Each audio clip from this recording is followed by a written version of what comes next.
नमस्कार, देवभूमि समाचार में स्वागत है आपका। मैं हूं आपके साथ प्रियंका मिश्रा। बुलेटिन की करेंगे शुरुआत। विश्व पर्यावरण दिवस पर सीएम धामी ने पौधारोपण कर प्रदेशवासियों को पर्यावरण दिवस की शुभकामनाएं दी। उन्होंने सीएम आवास परिसर में पौधारोपण किया। इस दौरान सीएम धामी ने लोगों से ज्यादा पेड़ लगाने की अपील की।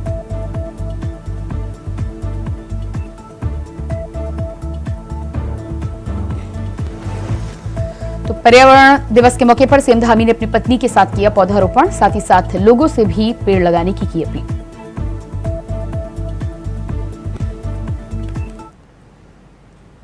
उत्तराखंड में 5 लोकसभा सीट जीतने के बाद बीजेपी के कार्यकर्ताओं में खुशी की लहर है, जिसको लेकर मसूरी में कैबिनेट मंत्री गणेश जोशी के साथ बीजेपी के कार्यकर्ता गांधी चौक पर इकट्ठा हुए और जमकर जश्न मनाया। इस मौके पर बीजेपी कार्यकर्ताओं ने जमकर आतिशबाजी कर एक दूसरे को मिठाई बांटी। वहीं कार्यकर्ताओं के साथ कैबिनेट मंत्री गणेश भी जमकर बिखर गए।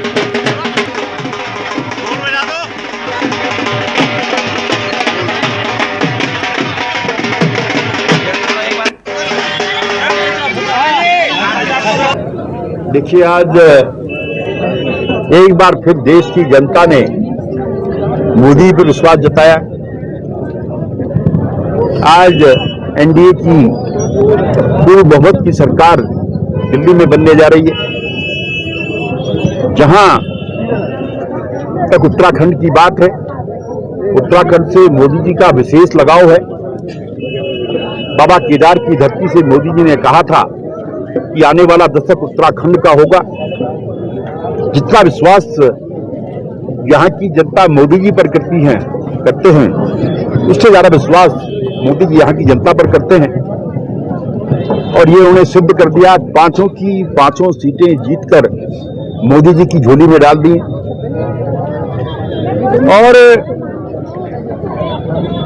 उत्तराखंड धामी जी के नेतृत्व में यूसीसी लागू करने वाला देश का पहला राज्य है। नकल कानून, धर्मांतरण कानून और लैंड जिहाद के खिलाफ जो अभियान चला है, उसका लाभ भी भारतीय जनता पार्टी को मिला है। और भारतीय जनता पार्टी के 5 प्रत्याशी भारी मतों से विजयी हुए हैं। मैं इसके लिए प्रदेश की जनता का, देश की जनता का आभार व्यक्त करता हूं। और मोदी जी ने विकसित भारत का जो संकल्प लिया है, जो नारा लिया है, इस 5 साल के अंदर पूरा होगा। देश आगे बढ़ेगा, प्रदेश आगे बढ़ेगा। ये पता, मध्य प्रदेश के अंदर तो अन्य पार्टियां 0 पे रह गई हैं। उत्तराखंड, हिमाचल, दिल्ली, जहां पर केजरीवाल और कांग्रेस मिलकर लग रहे थे, मैंने बताया कि वहां पर उत्तर प्रदेश के अंदर जातीय राजनीति चलती है और मुस्लिम वोट वहां पर एक बहुत बड़ा फैक्टर है। और उसको ये लोग ये बरगलाने में कामयाब हुए कि अगर 400 सीटें आएंगी तो आपको खतरा होगा, संविधान खतरे में होगा। उसका हरिद्वार लोकसभा सीट पर जीते बीजेपी सांसद त्रिवेंद्र सिंह रावत ने गंगा पूजा की। त्रिवेंद्र सिंह रावत ने जीत के लिए मां गंगा का आभार जताते हुए परिवार और समर्थकों के साथ ब्रह्मकुंड पर पूजा की। आपको बता दें कि गंगा पूजन के समय बीजेपी विधायक मदन कौशिक, आदेश चौहान के साथ साथ तमाम बड़े नेता भी इस मौके पर मौजूद रहे। मां गंगा का आशीर्वाद लेकर के हमने चुनाव अभियान की शुरुआत की थी और चुनाव संपन्न हुआ, मनोकामना पूर्ण हुई। तो आज फिर मां गंगा का धन्यवाद करने के लिए और भविष्य के लिए, क्षेत्र की सुख कामना के लिए अपने जो हरिद्वार लोकसभा के हमारे जनता है, हमारे मतदाता हैं, हमारे कार्यकर्ता हैं।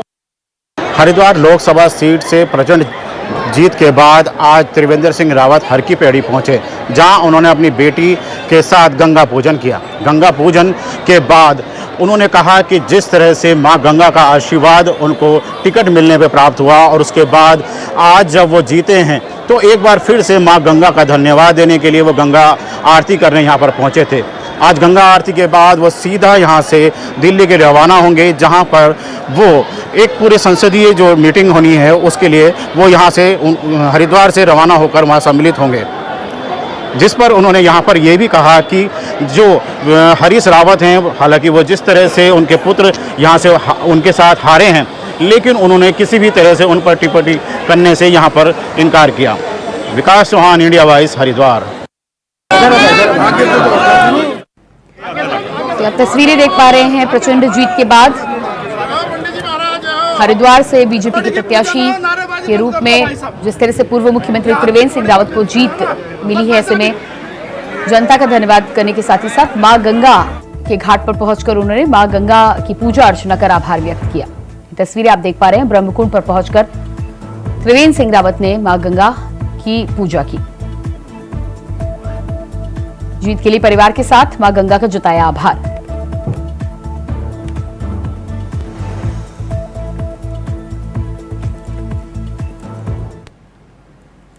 उत्तराखंड में लोकसभा की 5 सीटों को बीजेपी के द्वारा क्लीन स्वीप किए जाने को लेकर पार्टी कार्यकर्ताओं में खुशी की लहर है। कर्णप्रयाग में बीजेपी के कार्यकर्ताओं ने मुख्य बाजार में जुलूस निकालकर एक दूसरे को मिठाई खिलाई। कर्णप्रयाग विधायक अनिल नौटियाल ने कहा है कि जनता को भाजपा पर पूरा विश्वास था, जिसका परिणाम जनता ने भाजपा के प्रत्याशी अनिल बलूनी को बंपर वोट कर विजय बनाकर दिया है। उन्होंने पूरी कर्णप्रयाग विधानसभा की जनता की तरफ से अपील करते हुए कहा कि सांसद अनिल बलूनी के नेतृत्व में पौड़ी में विकास के नए आयाम गढ़े गए। मोदी जी के नेतृत्व में पिछले 10 वर्षों के अंदर देश के अंदर जो काम हुए हैं, हर वर्ग को लेकर के जो मोदी जी ने काम किए हैं, उसको लेकर के जनता ने एक बार फिर से आदरणीय मोदी जी पर विश्वास व्यक्त किया है और गढ़वाल और उत्तराखंड की 5 लोकसभा सीटें हम बहुमत से जीतते हैं। मैं समझता हूँ कि एक बार फिर से माननीय मोदी जी के नेतृत्व में सरकार बनने जा रही है और कार्यकर्ताओं की मेहनत, जिस लगन से, जिस मेहनत से कार्यकर्ताओं ने काम किया है, वो सफल रहे हैं और निश्चित रूप से मैं उत्तराखंड की जनता का आभार और धन्यवाद तो करता हूँ। यहाँ कम से कम कर्णप्रयाग विधानसभा में हम नंबर 1 रहे हैं। 6 राज्यों में बीजेपी का क्लीन स्वीप, जिसमें दिल्ली, हिमाचल, मध्य प्रदेश, अरुणाचल प्रदेश, त्रिपुरा तो है ही, मगर उत्तराखंड भी है जहां बीजेपी ने तीसरी बार क्लीन स्वीप किया है। यानी 2014, 2019 और अब 2024 में लगातार तीसरी बार देवभूमि की 5 सीटों का दंगल बीजेपी ने अपने नाम किया।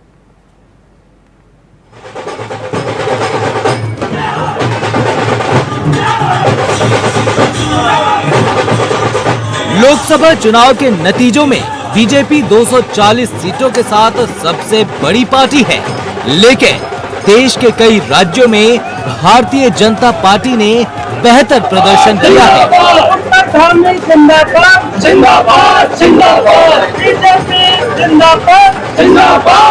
उत्तराखंड में भी भारतीय जनता पार्टी ने लगातार तीसरी बार क्लीन स्वीप करते हुए जीत की हैट्रिक बनाई है। उत्तराखंड में नैनीताल लोकसभा सीट पर केंद्रीय रक्षा राज्य मंत्री अजय भट्ट ने 3,24,000 के बड़े अंतर से जीत हासिल की है। इसके अलावा टिहरी लोकसभा सीट पर महारानी राज्य लक्ष्मी शाह ने 2,72,000 के अंतर से, तो वहीं अल्मोड़ा लोकसभा सीट से अजय टम्टा ने 2,34,000 के अंतर से और हरिद्वार लोकसभा सीट से त्रिवेंद्र सिंह रावत ने 1,64,000 और साथ ही पौड़ी गढ़वाल लोकसभा सीट पर अनिल बलूनी ने 1,63,000 वोटों से जीत दर्ज की है। उत्तराखंड की 5 लोकसभा सीटों पर जीत के बाद बीजेपी गदगद है तो कांग्रेस सदमे में। देश की जनता ने तीसरी बार राष्ट्रीय जनतांत्रिक गठबंधन को, एनडीए को पूर्ण बहुमत देकर सरकार में आने का अवसर दिया। देवभूमि उत्तराखंड की जनता ने भी आदरणीय प्रधानमंत्री मोदी जी को प्रधानमंत्री बनाने के लिए 5 सीटें यहाँ पर भाजपा को जिताई। 5 कमल यहाँ से दिल्ली भेजे हैं कि जिस प्रकार से उनके हृदय में, मोदी जी के हृदय में उत्तराखंड बसता है, वैसे ही उत्तराखंड वासियों के हृदय में मोदी जी बसते हैं। ये उसका प्रत्यक्ष प्रमाण है कि उन्होंने मत देकर 5 सीटें यहाँ जिताई है। देखिए, देश के प्रधानमंत्री जी ने उत्तराखंड राज्य के विकास के लिए जितने कदम उठाए वो जनता के हृदय में बातें की। अभी माननीय मुख्यमंत्री जी ने अपने उद्बोधन इसका चर्चा की है, चाहे ऑल वेदर रोड हो, चाहे रेलवे कनेक्टिविटी हो, चाहे हवाई कनेक्टिविटी हो। इसमें देवभूमि के पर्यटन को बढ़ाने में, यहाँ के तीर्थाटन को बढ़ाने में बहुत बड़ा योगदान प्रधानमंत्री जी का है। देखिए, मैं मानता हूं कि नतीजे हमारे अनुकूल नहीं रहे, लेकिन इस बात को भी ध्यान में रखना चाहिए कि हरिद्वार में हमने लगभग 1 लाख वोट कवर किए हैं और पौड़ी गढ़वाल की सीट पर हमने 1.5 लाख वोट करीब कवर किया है। टिहरी में भी हमारा कैंडिडेट इस बार 2,60,000 के आसपास आ रहा है, जबकि हम पिछली बार लगभग 3 लाख से आ रहे थे। अल्मोड़ा में भी हमने करीब 40,000 वोट कवर किया है। तो मैं उसके लिए जागरूक नागरिकों को, पढ़े लिखे वोटर्स को खासकर धन्यवाद देना चाहता हूं कि इस लड़ाई में कांग्रेस के संग रहे। उत्तराखंड में चुनावी नतीजे भले ही भाजपा के पक्ष में हो, लेकिन कांग्रेस के लिए वोट प्रतिशत में हुई बढ़ोतरी बीजेपी के लिए चिंता का विषय है, क्योंकि इस चुनाव को भाजपा एक तरफा 75% मतों के साथ जीतना चाहती थी, लेकिन हरिद्वार और पौड़ी की जनता ने भाजपा की उम्मीदों पर पानी फेरने का काम किया है। इंडिया वॉइस के लिए देहरादून से अभय कैंतुरा की रिपोर्ट।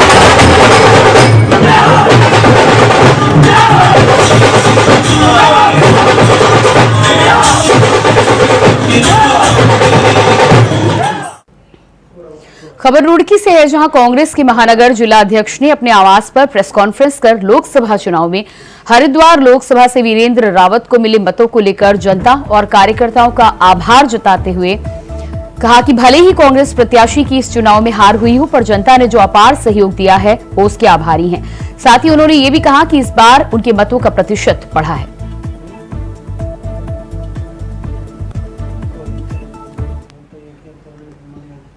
खबर देहरादून से है, जहां लोकसभा चुनाव के खत्म होने के बाद अब प्रदेश में होने वाले निकाय चुनाव को लेकर बीजेपी ने तैयारियां तेज कर दी हैं। इस संबंध में बीजेपी के प्रदेश अध्यक्ष महेंद्र भट्ट ने मीडिया से बातचीत करते हुए कहा कि निकाय चुनाव को लेकर राज्य आयोग कभी भी आचार संहिता लागू कर सकता है, जिसको लेकर बीजेपी भी प्रत्याशी के चयन के संबंध में रणनीति तैयार कर रही है।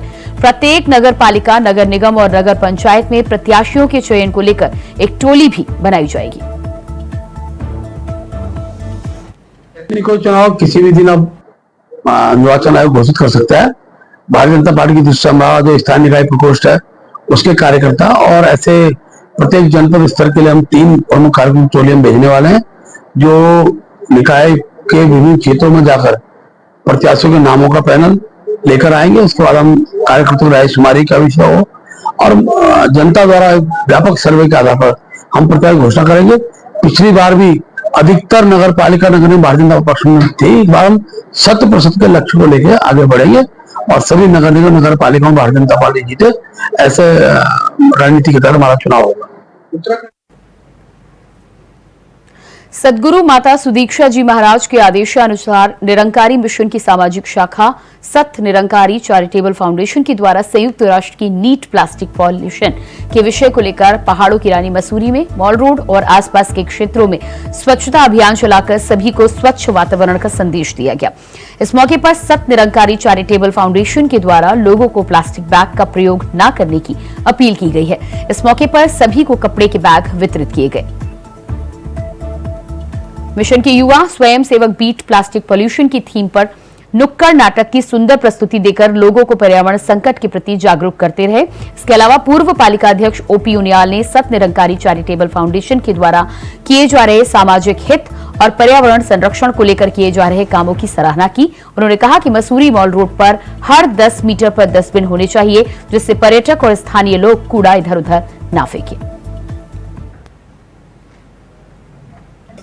निरंकारी मिशन आज 5 जून पूरे विश्व में पर्यावरण दिवस मनाया जा रहा है। हमारे सतगुरु बाबा हरदेव सिंह जी महाराज का स्लोगन था कि प्रदूषण अंदर हो या बाहर, दोनों हानिकारक है। बाहर का प्रदूषण बीमारियां पैदा करता है और अंदर का जो प्रदूषण है वो वैर, विरोध, नफरत पैदा करता है। और आज के इस 5 जून के पर्यावरण दिवस में सत्य निरंकारी चैरिटेबल फाउंडेशन भारतवर्ष के अंदर 16 हिल स्टेशन आज सफाई अभियान हो रहा है और उत्तराखंड में 5 जगह ऐसा सफाई अभियान हो रहा है, जिसमें मसूरी, ऋषिकेश, चक्रोता, लैंसडाउन और नैनीताल, ये 5 जगह सफाई अभियान चल रहा है। और सर ऐसा है, हम लोग एक ऑर्गेनाइजेशन है जिसका नाम है यूनी। इनके फाउंडर रितिका पवार हैं और हम लोग उनके साथ ही ऐसे जुड़े हुए हैं। इसका इनॉग्रेशन हमने अभी 23 जनवरी 2024 में ही किया था। हम लोग ऐसे महामारी और उसके साथ साथ जुड़ी हुई चीज़ों के लिए काम करते हैं। ऐसे मेंस्ट्रुअल इक्विटी, पीरियड पार्टी, लोगों को इसके बारे में एजुकेट करना, उनको इस चीज़ के बारे में सबको समझाना, ये हमारा एक्चुअली जो पहला काम है। बट आज वर्ल्ड एनवायरनमेंट डे था, तो उसके चलते हुए हम लोगों ने आज ये प्लांटेशन ड्राइव का प्लान सोचा। तो हम लोग एक्चुअली बहुत खुश हैं, बिकॉज हम सिर्फ एक ही नहीं बट अलग अलग चीज़ों में अपना हाथ बटा पा रहे हैं। इस सोसाइटी के लिए हम बहुत कुछ आगे भी और सोच रखे हैं, और हम एक्चुअली बहुत खुश है कि आज हमारी ये प्लांटेशन ड्राइव बहुत सक्सेसफुली हम पर्यावरण दिवस मनाया जाता है। तो इस दिवस पर हमारे द्वारा यहाँ बच्चों की मदद से पौधारोपण किया गया है, और बच्चों से कहा गया है जितना भी वृक्षारोपण किया जा सके। यही टाइम है, इसके बाद में बरसात आने वाली, तो ये पनपने की संभावना ज़्यादा रहती है, और इसका केयर भी करना है। तो यही संदेश है कि आज के दौर में कि विश्व को अगर बचाना है तो पर्यावरण जरूर बचाना है, तभी विश्व बच सकता है। उत्तरकाशी के सहस्त्रताल में फंसे ट्रैकर्स को बचाने के लिए एसडीआरएफ की टीम लगातार रेस्क्यू ऑपरेशन चला रही है। 22 सदस्यों के दल में कर्नाटक से 18 ट्रैकर्स, महाराष्ट्र से 1 और बाकी 3 गाइड मौजूद थे, जिनमें 4 लोगों की मौत हो चुकी है। रेस्क्यू ऑपरेशन चला रहे एसडीआरएफ के कमांडेंट मणिकांत मिश्रा से खास बातचीत की हमारे संवाददाता तुषार गुप्ता ने। उत्तरकाशी के सहस्त्रताल में 29 मई को एक दल ट्रैकिंग के लिए गया था। उसके बाद वहाँ पर मौसम खराब होने की वजह से वो फंस गए, जिसके बाद अब एसडीआरएफ द्वारा इसका रेस्क्यू ऑपरेशन चलाया जा रहा है। हमारे साथ एसडीआरएफ के कमांडेंट मणिकांत मिश्रा जी हैं। सर, किस तरह की अभी फिलहाल स्थिति है और कितने लोगों को अभी बचा लिया गया? 10 लोगों को रेस्क्यू करके उस सहस्त्रताल से लिया जा चुका है, और उसमें जो 4 लोगों की मृत्यु हुई है ऐसी सूचना है। उनमें से भी 2 लोगों को, 2 डेड बॉडी को उत्तरकाशी लिया जा चुका है। मौसम थोड़ा ख़राब हो गया है, जिसके कारण से चॉपर को उतरने में परेशानी हो रही है। तो जो हमारा पैदल दल है वो उस घटनास्थल पर पहुंचने का प्रयास कर रहा है, जो थोड़ी ही देर में पहुंचेगा, और पहुंचने के बाद आपको सूचना दी जाएगी। सर, ट्रैकर्स कब गए थे, कब कितने सदस्य उसमें थे, और कैसी स्थिति थी जब वो वहाँ पर फंस चुके थे? ट्रैकर्स की कुल संख्या 22 थी, और जिस समय वो वहाँ पहुँचे मौसम ठीक था, लेकिन जब वो उतरने लगे तो उस समय मौसम अचानक ख़राब हो गया और बर्फबारी होने लगी, तो जिसके कारण से उनको वहाँ रुकना पड़ा, और कोहरा भी अधिक था, जिसके कारण से उनको रास्ता दिखाई नहीं पड़ा, तो रात को रुके वो वहाँ पर।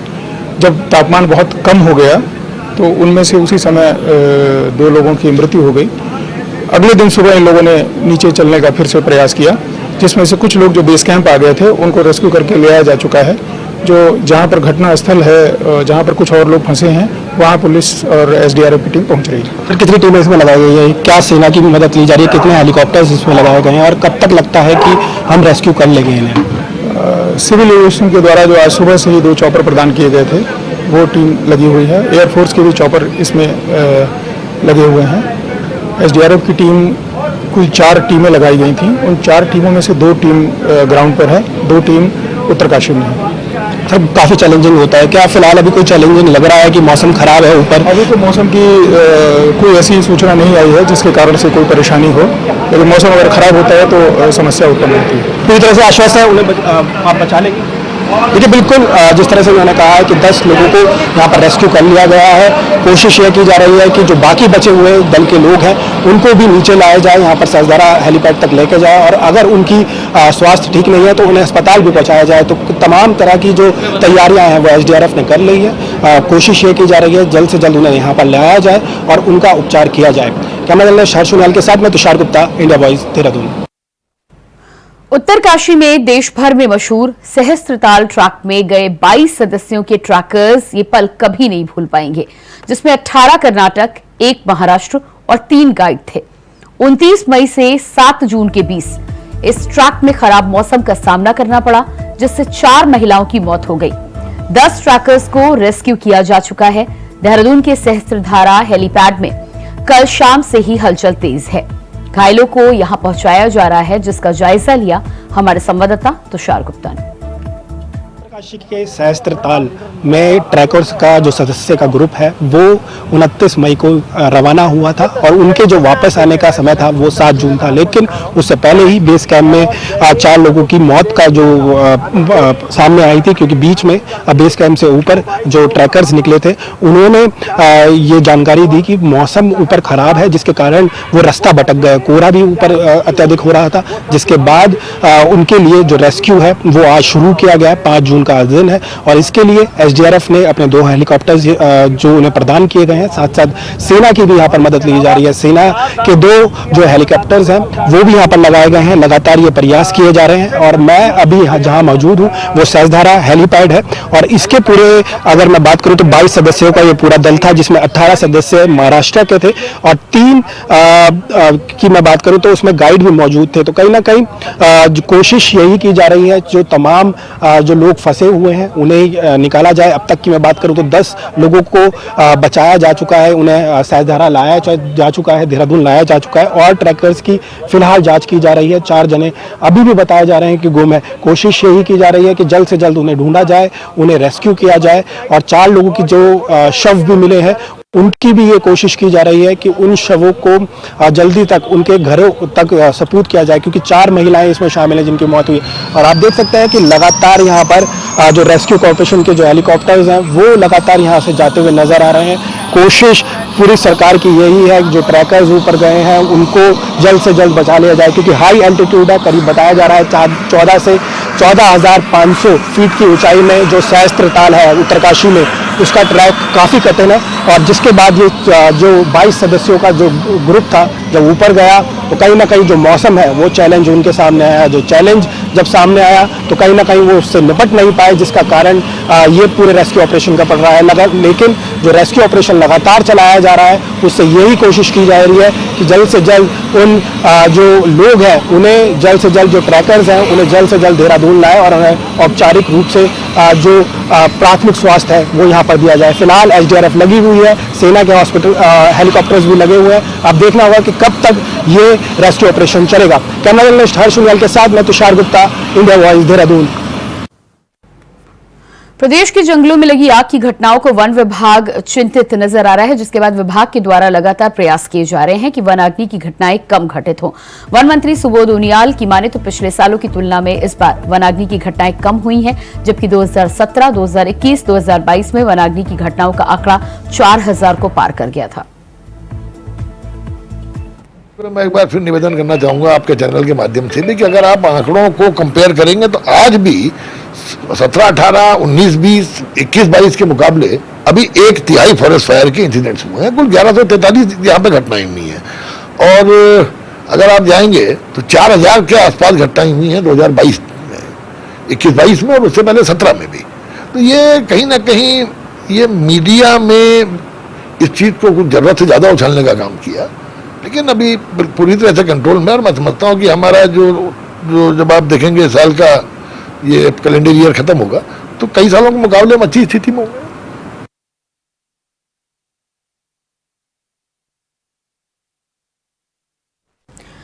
तो वन विभाग चिंतित, आग बुझाने को लेकर कोशिश जारी, लेकिन साथ ही साथ सुबोध उनियाल ने कहा है कि इससे पहले भी इस तरह की घटनाएं काफी हुई हैं। और इसी के साथ फिलहाल देवभूमि समाचार में इतना ही। खबरों का सिलसिला जारी रहेगा। नमस्कार।